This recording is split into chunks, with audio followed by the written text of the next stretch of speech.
चलिए बेटा स्टार्ट करते हैं आज का लेक्चर। सो आज हम बात करेंगे रिगार्डिंग द इलेक्ट्रॉनिक्स। तो इलेक्ट्रॉनिक्स में हम बात कर रहे हैं रिगार्डिंग ऑपरेशनल एम्पलीफायर्स। तो हमारे सामने जो क्वेश्चन है it is corresponding to passive sorry active filters. तो हमारे सामने क्वेश्चन दे रखा है ऑपरेशनल एम्पलीफायर का in the op amp circuit shown in the figure V I is the sinusoidal input frequency 10 hertz and the output V naught is the output signal. Find the magnitude of the gain and phase shift respectively close to the values. तो हमें चार option दे रखी हैं, gain ढूंढना है और phase shift पता करना है। तो हमें जो दे स्टार्टिंग में देखने के लिए आपको लगेगा ये इंटीग्रेटर का क्वेश्चन है। तो इंटीग्रेटर जो होता है वो सिंपली आपका कैपेसिटर लगा होता है, यहाँ पे कोई रजिस्टर वगैरह नहीं होगा, तो उसको आप टेक केयर कर लीजिए पहले ही। तो इंटीग्रेटर के सामने वाली साइड नहीं जाना है, ये एक्टिव फिल्टर का क्वेश्चन हो जाता है। तो एक्टिव फिल्टर क्या होंगे? एक्टिव फिल्टर काफी तरह के होते हैं।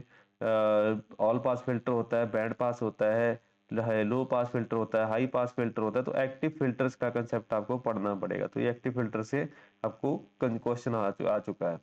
तो एक्टिव फिल्टर जो है बेटा उसमें काफी वैरायटी मिल जाती है, आपको ट्रांसफर फंक्शन ढूंढने पड़ते हैं। सो अगर आपको एग्जैक्टली फॉर्मुलेशन पता है तो ठीक है, नहीं तो आपको ट्रांसफर फंक्शन वगैरह डिड्यूस कर सकते हैं। ठीक है, ट्रांसफर फंक्शन क्या होता है वो किसी और लेक्चर में हम डिस्कस करेंगे। तो हमारे सामने जो क्वेश्चन दे रखा है that corresponds to low pass filter. Low pass filter में आपके पास क्या रहेगा, जो कैपेसिटर है तो वहां पे क्या रहेगा, आपका जो जो फीडबैक है कैपेसिटर के थ्रू यहाँ पे रहेगी, एंड रजिस्टर भी रहेगा। तो ये चीज एक्टिव लो पास फिल्टर की ये प्रॉपर्टी है बेटा। ठीक है जी, यहाँ पे आपके सामने अगर वैल्यूज दे रखी हैं, अगर ये वाला रजिस्टर आर है, दूसरे वाला रजिस्टर आर टू दे रखा है और सी आपके पास कैपेसिटर दे रखा है, तो उसके कॉरेस्पॉन्डिंग आपके पास जो आउटपुट आएगी उसके कॉरेस्पॉन्डिंग क्या रहेगा, ये इन्वर्टिंग एम्पलीफायर की तरह बिहेव कर रहा है।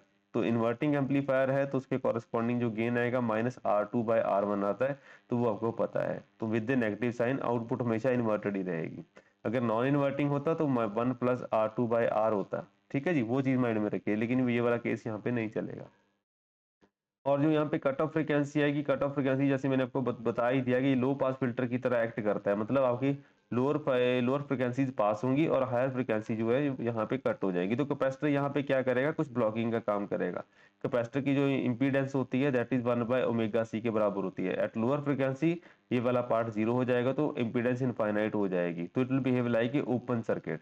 ठीक है जी, तो ये चीज माइंड में रखिए, ओपन सर्किट हो जाएगा। तो अगर हायर फ्रिक्वेंसी की बात करोगे तो उनको पास होने देगा, मतलब फीडबैक नहीं आएगी कैपेसिटर के क्रॉस। अगर लोअर फ्रिक्वेंसी होती है, हायर फ्रिक्वेंसी के ऊपर फीडबैक होनी स्टार्ट हो जाती है, तो वो वाला फंडा यहाँ पे लगेगा, कभी शॉर्ट हो जाएगा हायर फ्रिक्वेंसी के ऊपर, लोअर फ्रिक्वेंसी के ऊपर ये क्या करेगा, ओपन सर्किट हो जाएगा। तो ये वाला कंसेप्ट आप यहाँ से देख के चल सकते हैं।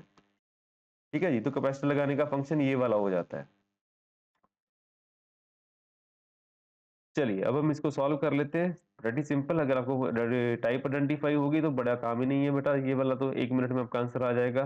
तो इनपुट रजिस्टर जो है 1K का हमें दिया हुआ है, तो फीडबैक रजिस्टर जो है वो 10K का लगा रखा है। कैपेसिटर जो इनपुट है that is 0.01 microfarad, just like inverting amplifier का क्वेश्चन है। ठीक है जी, गेन क्या रहेगा, -R2/R रहेगा, that will be equal to -10। And आपके पास जो गेन शिफ्ट रहेगा that will be corresponding to 180 degree, जैसे आपके पास इन्वर्टिंग एम्पलीफायर के ऑपरेशनल एम्पलीफायर के कॉरेस्पॉन्डिंग सिग्नल आता है, कि अगर आप एम्पलीफाई कर रहे हो तो आपके पास जो सिग्नल आएगा that will B 180 degree out of phase.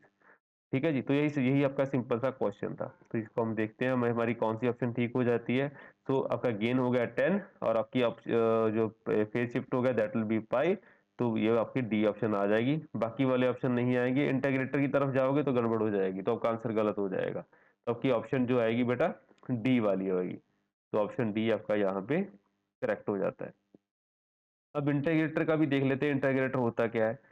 ठीक है जी, इंटीग्रेटर के कॉरेस्पॉन्डिंग यहाँ पे कैपेसिटर रहेगा, लेकिन यहाँ पे रजिस्टर वगैरह नहीं रहेंगे। ठीक है जी, तो ये चीज आप माइंड में बिठा के रखिए। इसका जो एक्सप्रेशन है, मैथमेटिकल एक्सप्रेशन है, वो भी मैंने लिखा हुआ है, तो वो वाला काम आप यहाँ पे कर सकते हैं। जो आपके पास अभी न्यूमेरिकल आपने देखा, वहां पे cut off frequency find out करने के लिए आपको क्या करना पड़ेगा, 1/2 पाई RC वाला कंसेप्ट लगाना पड़ेगा। सॉरी एफ के सॉरी RC है आएगा। तो अगर कट ऑफ फ्रिक्वेंसी वगैरह फाइंड आउट करनी है, वहां पे ये चीज वैलिडेट होगी जो उन्होंने इनपुट फ्रिक्वेंसी दे रखी है 10 हर्ट्ज के कॉरेस्पॉन्डिंग, यहाँ पे इसका कोई रोल नहीं आएगा। ठीक है जी, तो ऐसे ही न्यूमेरिकल लेके आते रहेंगे। सी यू नेक्स्ट टाइम बेटा।